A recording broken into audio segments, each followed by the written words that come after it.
Assalamualaikum warahmatullahi wabarakatuh. Izinkan kelompok kami, Tin dan teman-teman semua untuk membahas atau menjelaskan materi HOTS dalam pembelajaran sejarah Indonesia. Kenalkan, nama saya Firly Listi. Kelompok kami terdiri dari saya sendiri, yang kedua ada Bang Dimas, ketiga ada Bang Hokop, dan yang terakhir adalah Bang Larama.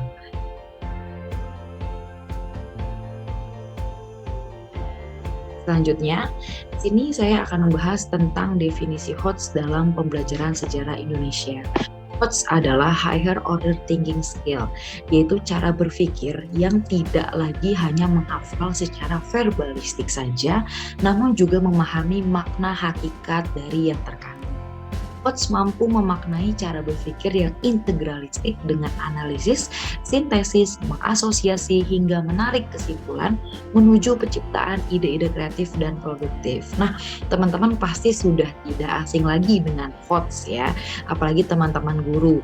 Teman-teman guru merupakan guru pengajar yang sudah secara tidak langsung yang sudah melaksanakan atau menerapkan HOTS dalam pembelajaran sejarah Indonesia maupun sejarah peminatan. Seperti itu. Nah, teman-teman, ternyata HOTS sendiri ini memiliki ciri-ciri nih, ada 3 ciri-cirinya. Yang pertama itu ada menganalisis. Nah, dalam menganalisis ini, siswa dapat diminta membuat gagasan dengan cara menyimpulkan dari poin utama dalam teks atau dalam peristiwa sejarah dan akan menjadi sebuah kesimpulan atau akan menjadi satu kesimpulan. Kayak gitu. Jadi biasanya dalam peristiwa sejarah nih kan banyak ya runut misalkan. Nah, di sini tuh siswa harus menganalisis kayak gitu. Kira-kira mana nih ide-ide pokok atau mana nih hal yang memang menjadi konsep dalam peristiwa tersebut. Kayak gitu. Lalu teman-teman di dalam menganalisis, guru pun juga terlibat. Guru harus sering-sering bertanya nih kepada siswa, jangan sampai guru tuh hanya diem aja. Kayak gitu, pasti tidak akan adanya feedback gitu atau tidak akan meminta atau menggali siswa agar berpikir kritis dan kritis. Lalu selanjutnya ada mengevaluasi. Nah, dalam mengevaluasi ini pasti kita harus memiliki suatu keputusan berdasarkan standar kayak gitu, kriteria gitu ya. Jadi dalam evaluasi ini kita harus memiliki kriteria terlebih dahulu kayak gitu. Nah, di dalam mengevaluasi sendiri kita itu dihadapkan dengan 2 kegiatan. Yang pertama itu adalah mengecek atau checking, yang kedua itu adalah mengkritisi. Jadi dari mengecek ini tuh siswa menentukan apakah data-data tersebut dapat mendukung hipotesis. Kayak gitu, biasanya hipotesis itu berawal dari menganalisis ya teman-teman ya. Setelah itu dicek sama dia, lalu udah sesuai atau belum. Lalu selanjutnya dikritisi. Kira-kira kalau misalkan udah sesuai, apalagi nih yang kurang atau apalagi nih yang ternyata belum sempurna untuk menggambarkan suatu peristiwa sejarah kayak gitu. Dan yang terakhir ada menciptakan. Jadi di dalam HOTS gitu ya, siswa ini diharapkan dapat menciptakan. Biasanya untuk menciptakan sendiri gitu ya teman-teman, biasanya itu ada desain atau ada perencanaan nih untuk dapat menciptakan produk atau menciptakan, kalau di sejarah itu biasanya kayak karya tulis gitu ya, karya tulis ilmiah tentang sejarah kayak gitu. Itu tuh seperti apa sih langkah-langkahnya, formatnya tuh kayak gimana, atau misalkan dari menciptakan pertama tuh kayak pemecahan masalah gitu ya, lalu penelitiannya kayak gimana kayak gitu, sampai nanti akhirnya berujung adanya penciptaan suatu karya ilmiah sejarah yang sudah dibuat oleh siswa seperti itu. Nah, selanjutnya, HOTS merupakan kegiatan berpikir mulai dari tingkat analisis hingga tingkat menciptakan dengan aktivitas berpikir yang beragam. Pemikiran tingkat tinggi bisa berupa pemikiran yang kritis. Lalu bentuk-bentuk lain dari HOTS adalah memecahkan masalah, berpikir kreatif, dan membuat keputusan. Jadi teman-teman di sini tuh selain kita memberikan challenge gitu ya kepada murid kita untuk berpikir yang lebih tinggi, ini juga dapat mengasah kemampuan kita juga nih sebagai guru, sama-sama saling belajar kayak gitu, sama-sama saling mengkritisi kayak gitu. Dan juga anak generasi Z itu tuh lebih suka challenge dibandingkan mendengarkan gitu ya. Ini pribadi saya gitu ya, ketika saya di kelas saya cuman kayak menjelaskan aja, saya tidak memberikan kesempatan kepada siswa saya untuk melakukan kegiatan HOTS gitu ya, entah menganalisis, mengevaluasi atau menciptakan. Pasti tuh siswa saya tuh akan boring, siswa saya tuh akan bosen karena mereka tuh cuma hanya mendengarkan kayak gitu. Tapi kalau misalkan kita sudah menerapkan HOT secara tidak langsung, kita memberikan challenge, kita memberikan suatu kegiatan yang dapat menyenangkan bagi siswa seperti itu. Lalu HOT juga bisa berupa kegiatan berpikir sistematik, berpikir kreatif, penalaran logis, dan kegiatan-kegiatan berpikir yang digunakan untuk membuat keputusan atau untuk memecahkan permasalahan. Nah, baik permasalahan yang mudah ataupun permasalahan kontekstual. Jadi dari kita melakukan HOTS gitu ya, kita tuh sebenarnya lagi mencari jalan keluar nih gitu dengan cara menggunakan HOTS kayak gitu. Misalkan tentang suatu peristiwa sejarah, itu kan banyak ya peristiwa sejarah, atau misalkan tentang konsep sejarah sebagai ilmu misalkan. Nah dari situ tuh kita tuh dapat berpikir kritis secara sistematis kayak gitu. Jadi bukan hanya tentang kayak sejarah sebagai ilmu tuh ada misalkan ada sejarah sebagai ilmu tuh terdapat ada seni, lalu ada peristiwa, ada kisah, tapi tuh ada banyak ada banyak hal-hal yang harus digali kayak gitu. Jadi sebenarnya berpikir HOTS ini dapat dapat melatih kita gitu ya untuk memecahkan masalah yang mudah maupun masalah yang konseptual. Lalu selanjutnya contoh HOTS antara lain adalah menganalisis argumen, menilai suatu klaim, menguji bukti, dan menarik kesimpulan. Jadi kegiatan-kegiatan HOTS itu tuh tidak hanya menganalisis teman-teman, tapi juga ada menilai. Kita nanti akan menilai, memberikan pendapat, interpretasi, atau perspektif kita nih sebagai guru atau sebagai siswa dalam mengkaji suatu peristiwa sejarah gitu ya. Lalu kita menguji bukti, kira-kira bukti-bukti atau faktor-faktor yang udah kita temukan di lapangan ini udah sesuai apa belum, kayak gitu yang tadi saya bilang ya, ngecek gitu ya, ngecek dan mengkritisi. Lalu nanti terakhir menarik kesimpulan. Biasanya dari penarikan kesimpulan itu akan akan menghasilkan suatu gagasan yang memang sudah didukung oleh sumber-sumber sejarah seperti itu.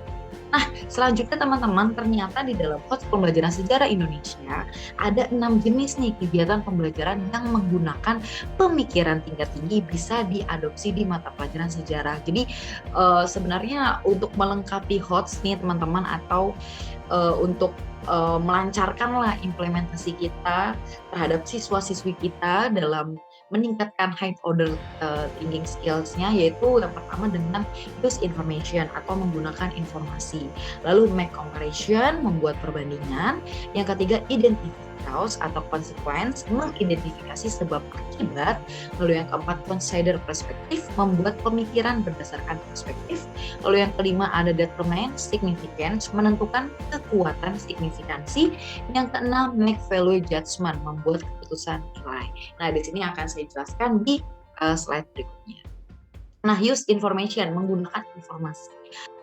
Sejarah tanpa data bukan sejarah. Sejarah tanpa sumber sejarah, atau kita mengkaji sejarah untuk mendapatkan informasi, itu bukan sejarah.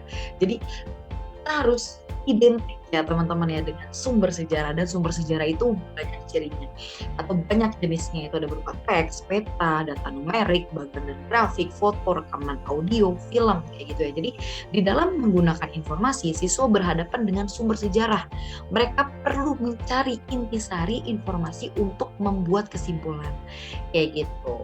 Lalu yang kedua, make comparison, membuat perbandingan. Siswa dapat membuat perbandingan persamaan atau perbedaan, yaitu perbandingan waktu, tokoh, tempat peristiwa, atau tindakan atau keputusan.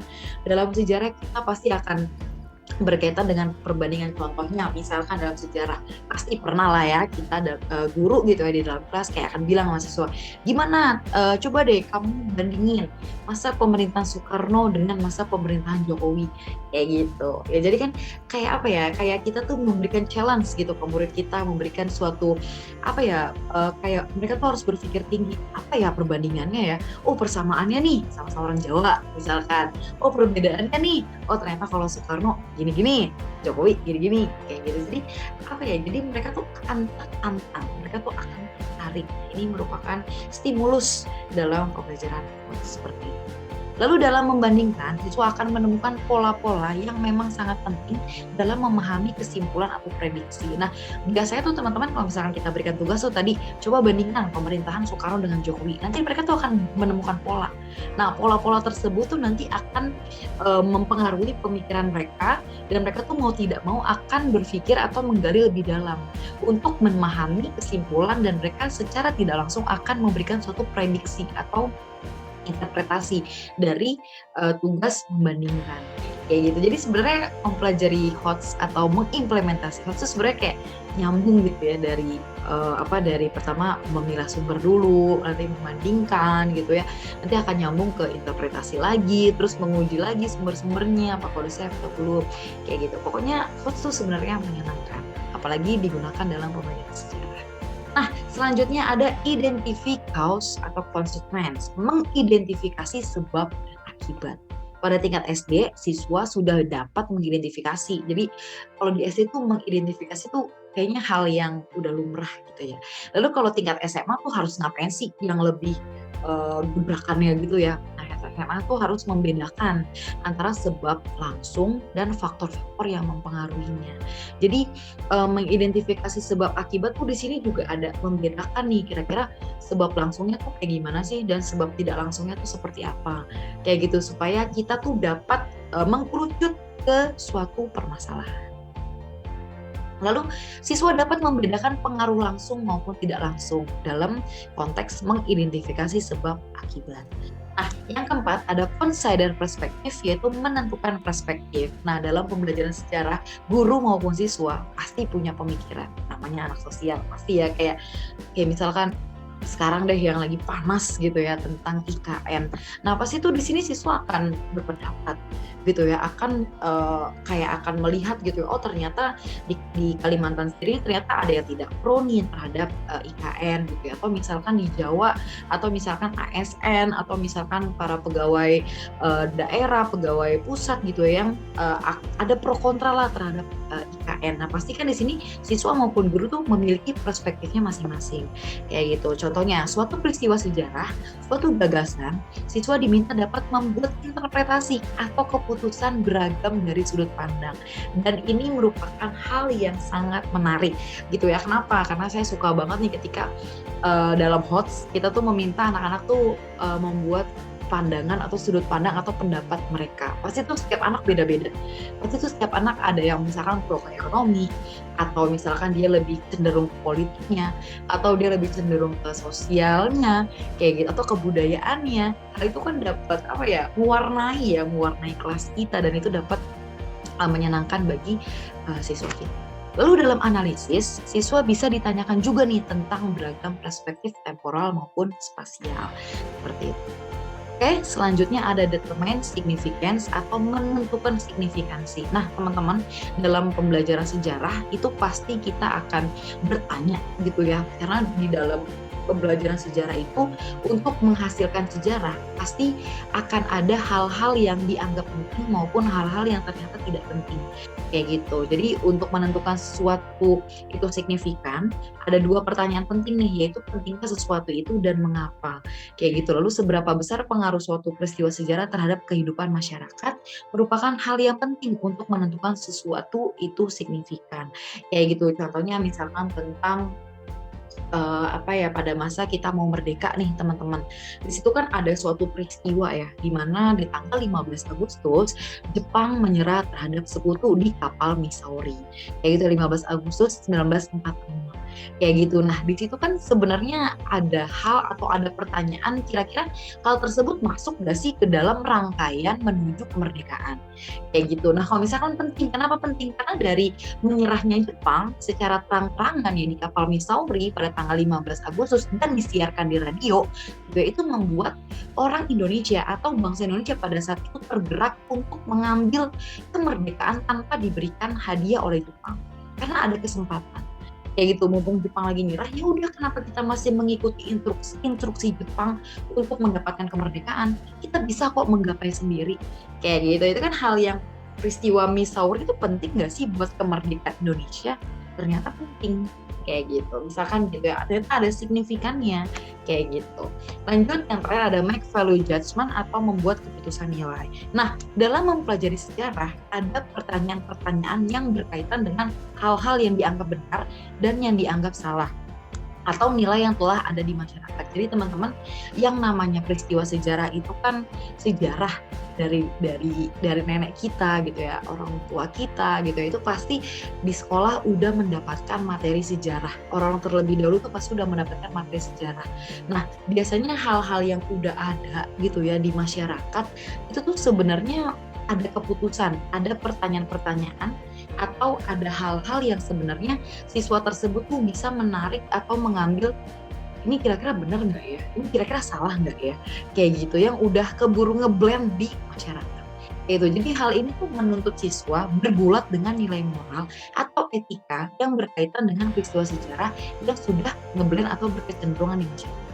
Kayak gitu. Misalkan contohnya nih tentang tentang reformasi gitu ya teman-teman, tahun 1998 gitu ya. Nah, di situ kan pasti ada tuh hal-hal yang memang benar dan hal-hal yang memang tidak benar, tapi ternyata udah menjadi suatu rahasia umum di masyarakat.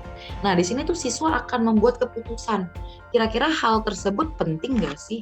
Gitu loh. Jadi hal tersebut tuh sebenarnya seharusnya nggak sih ngeblend atau berkaitan dengan yang udah ada di masyarakat kayak gitu. Jadi teman-teman, kembali lagi bahwa 6 jenis yang kegiatan pembelajaran yang menggunakan pemikiran tingkat tinggi yang bisa diadopsi di mata pelajaran sejarah.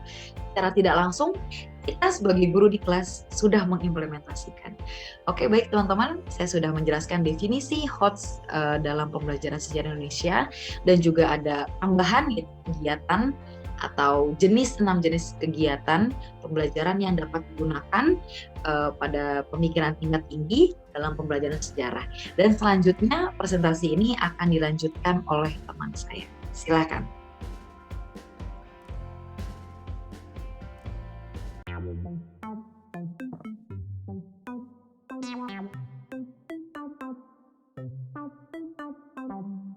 Setelah kita tadi mendengarkan penjelasan dari Kak Firlinda tentang definisi dan proses pembelajaran berbasis HOTS, sekarang kita akan membahas tentang manfaat pembelajaran sejarah berbasis HOTS. Ada beberapa manfaat yang saya pilih di antara banyak sekali manfaat ketika pembelajaran sejarah itu dilakukan dengan basis HOTS. Yang pertama, pembelajaran sejarah berbasis HOTS akan membuat peserta didik lebih tertarik dengan pembelajaran sejarah. Jadi pembelajaran sejarah tidak lagi hanya pengetahuan hafalan saja, tetapi dengan belajar sejarah, para peserta didik akan diajak untuk berpikir, akan diajak untuk mengeksplorasi pengetahuan sejarah itu. Jadi guru tidak lagi hanya berceramah, hanya memberitahu, hanya transfer of knowledge, tetapi dengan pembelajaran berbasis HOTS, peserta didik akan memiliki rasa penasaran, akan memiliki rasa ingin tahu tentang banyak peristiwa sejarah. Jadi diharapkan dengan pembelajaran berbasis HOTS, pembelajaran sejarah tidak lagi membosankan seperti yang anggapan orang pada umumnya, tetapi pembelajaran sejarah menjadi lebih menarik dan lebih menantang. Manfaat kedua dari pembelajaran sejarah berbasis HOTS itu adalah pembelajaran dengan mengedepankan tingkat pemikiran tingkat tinggi akan menjadikan materi sejarah diingat secara lebih baik oleh siswa. Kalau kita lihat masalah pendidikan sejarah kita sekarang ini adalah bahwa siswa itu gampang melupakan pembelajaran materi sejarah yang telah dipelajari sebelumnya. Apa yang dipelajari di kelas 10 tidak diingat lagi di kelas 11, demikian juga ketika sampai di kelas 12. Jangankan yang seperti itu, untuk pelajaran yang dipelajari di materi sebelumnya, di bulan sebelumnya, itu banyak yang sudah lupa di pertemuan-pertemuan pembelajaran sejarah berikutnya. Jadi jika pembelajaran menggunakan HOTS yang mengedepankan kemampuan berpikir tingkat tinggi, maka diharapkan materi yang sudah dipelajari, yang sudah diketahui oleh siswa itu akan diingat lebih lama bila dibandingkan pembelajaran yang tidak berbasis HOTS. Manfaat ketiga adalah pemikiran kritis akan menghasilkan siswa yang mampu memberi solusi atau problem solving. Jadi ini mungkin berkaitan dengan manfaat nomor 4, yaitu pengetahuan sejarah. Tidak lagi sebatas pengetahuan, tetapi pengetahuan sejarah membuat peserta didik lebih peka terhadap persoalan yang sedang terjadi. Jadi dengan mengetahui pengetahuan sejarah ini dapat berguna, bukan hanya pengetahuan dalam tanda kutip yang tidak ada gunanya. Artinya dengan mengetahui banyak peristiwa sejarah, mereka bisa menjadikan itu sebagai inspirasi, sebagai motivasi untuk memberikan solusi terhadap persoalan-persoalan hari ini. Kemudian manfaat terakhir dari pembelajaran sejarah berbasis HOTS adalah akan banyak karya kreatif siswa yang bertema sejarah. Jadi akan muncul karya-karya baru, akan muncul cara-cara baru, akan muncul teknik-teknik baru dalam menyampaikan informasi kesejarahan terhadap sesama peserta didik atau kepada masyarakat umum. Cara-cara itu, kreativitas itu bisa berupa karya tulis, bisa berupa video, podcast, poster, atau karya sejarah lainnya. Jadi harusnya pembelajaran berbasis HOTS adalah pembelajaran yang akan sangat bermanfaat bagi peserta didik, bagi guru, juga bagi pembelajaran sejarah itu sendiri. Sekarang kita akan melihat bagaimana proses pengimplementasian HOTS dalam pembelajaran sejarah yang akan disampaikan oleh Pak Dimas dan Bang Larama. Saya persilakan Bang Dimas dan Bang Larama. Baiklah, pada bagian ketiga ini, saya akan menjelaskan mengenai aplikasi High Order Thinking Skill dalam pembelajaran sejarah Indonesia.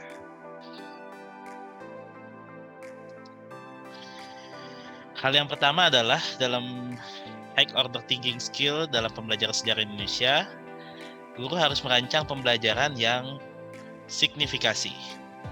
Di mana artinya dalam merancang pembelajaran sejarah Indonesia yang HOTS, guru harus memasukkan unsur-unsur signifikasi sejarah dalam proses pembelajarannya. Nah, signifikasi sejarah ini berkenaan dengan peristiwa, gagasan, tokoh, ataupun tempat kejadian yang pada masa lampau yang dianggap penting dan mengapa penting.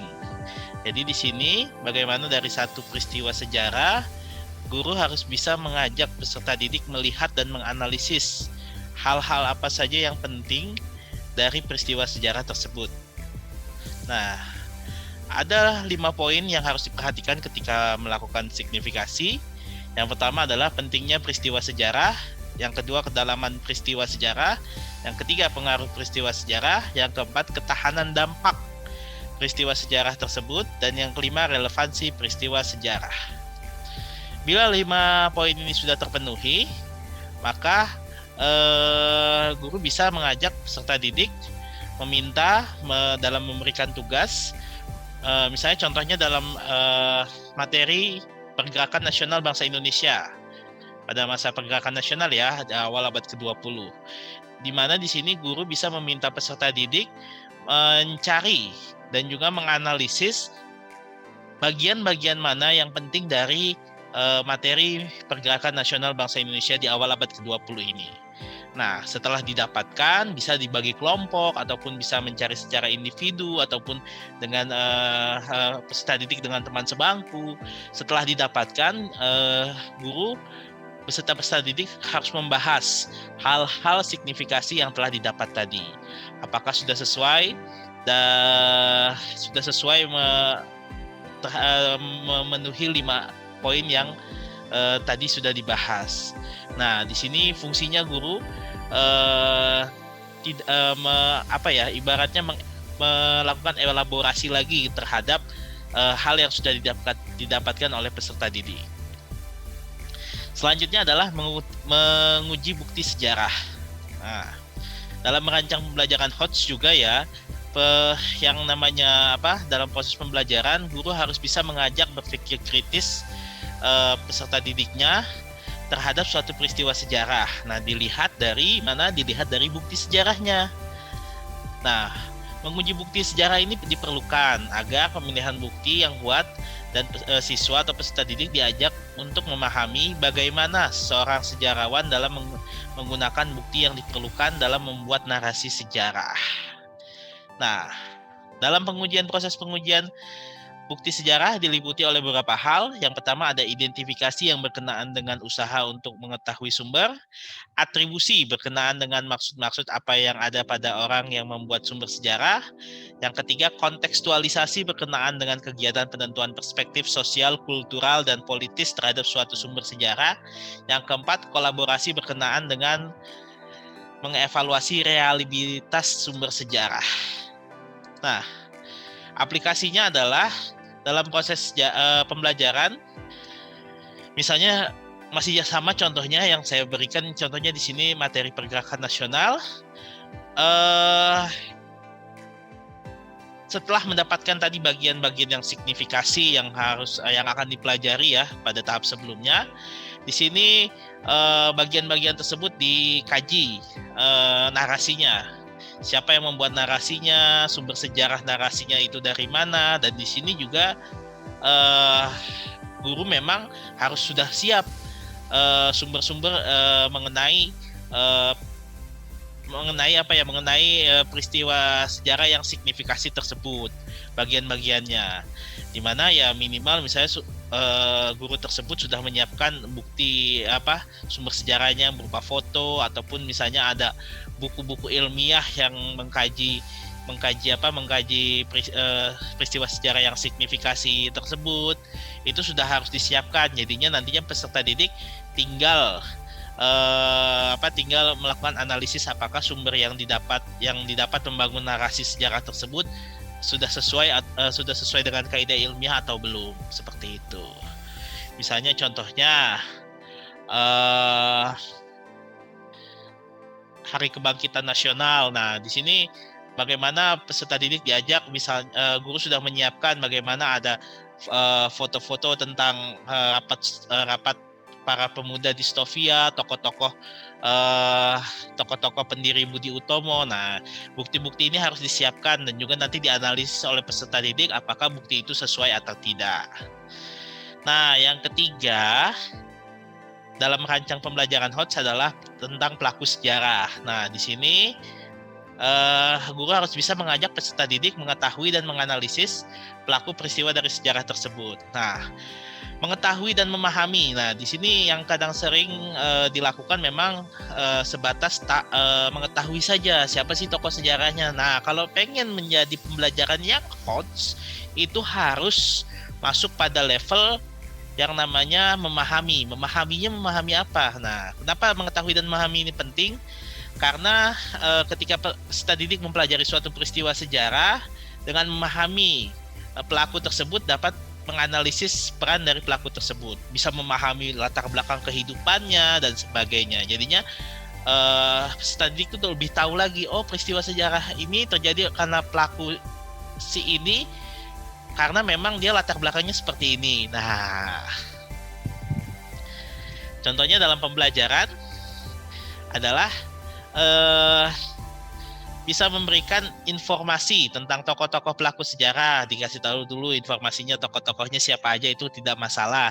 Kemudian baru peserta didik diminta untuk bisa menganalisis latar belakang tokoh tersebut dan sebagainya. Mengapa sih yang namanya Suwardi Suryaningrat gitu ya, atau Ki Hajar Dewantara ini misalnya dalam masa pergerakan nasional mendirikan taman siswa? Oh, ternyata memang karena dia melihat dari perjalanannya dia pernah di politik gitu, mendirikan Indische Party, kemudian karena terkena hukuman pembuangan dia pergi ke Belanda. Di sana dia mempelajari bahwa yang efektif untuk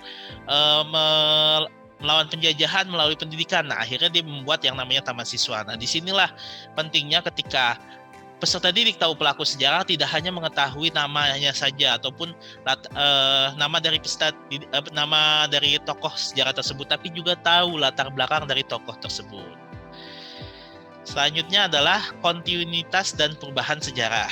Nah, dalam merancang HOTS, guru ini harus bisa membuat peserta didik berpikir nilai kontinuitas dan perubahan sejarah dari suatu peristiwa sejarah.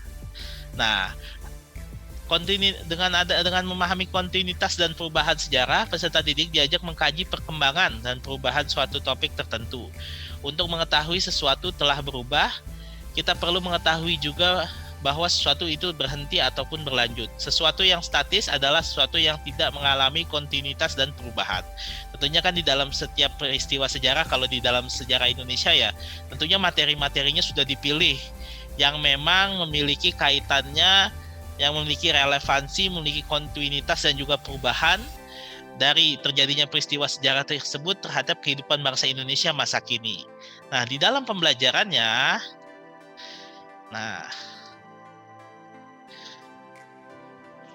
misalnya masih sama contohnya dalam pergerakan nasional, guru bisa mengajak peserta didik melihat perkembangan dan membandingkan kehidupan bangsa Indonesia yang terjadi di masa pergerakan nasional dengan masa kini melalui foto-foto, artikel maupun kunjungan virtual ke objek sejarah.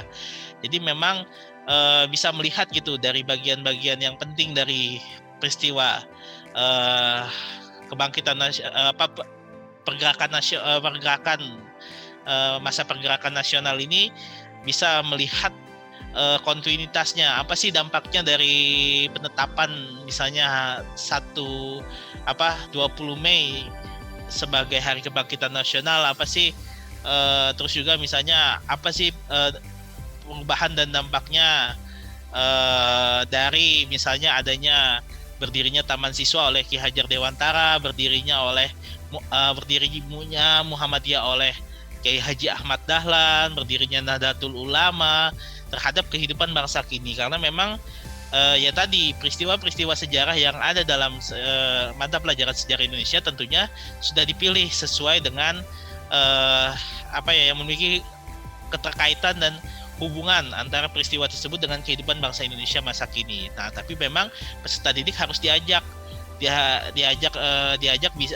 harus bisa diajak berpikir untuk tahu bagaimana hubungannya gitu ya, atau kontinuitasnya, perubahannya dari peristiwa sejarah tersebut.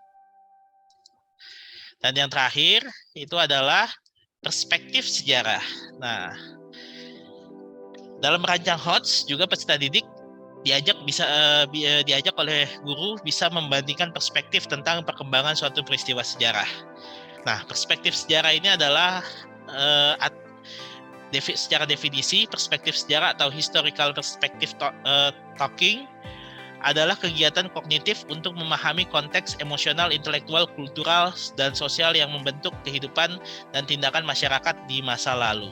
Nah, untuk aplikasinya dalam pembelajaran itu misalnya masih sama dalam pergerakan nasional, guru mengajak peserta didik untuk membandingkan cara pandang dari bagian peristiwa sejarah, misalnya di antara dua masa, di masa Orde Baru dengan masa reformasi kini, bagaimana sih memandang kebangkitan nasional, memandang peristiwa kebangkitan nasional yang masuk dalam peristiwa pergerakan nasional, bagaimana respon masyarakat? Apakah masyarakat misalnya setuju bahwa 20 Mei berdirinya Budi Utomo sebagai Hari Kebangkitan Nasional, bagaimana penetapannya dan sebagainya. Nah, di sini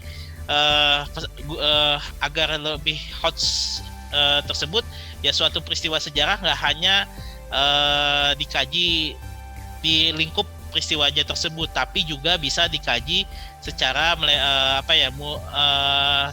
secara zaman gitu. Bagaimana di masa Orde Baru, bagaimana pandangan masyarakat terhadap peristiwa sejarah itu, bagaimana pandangannya terhadap di masa sekarang atau di masa reformasi.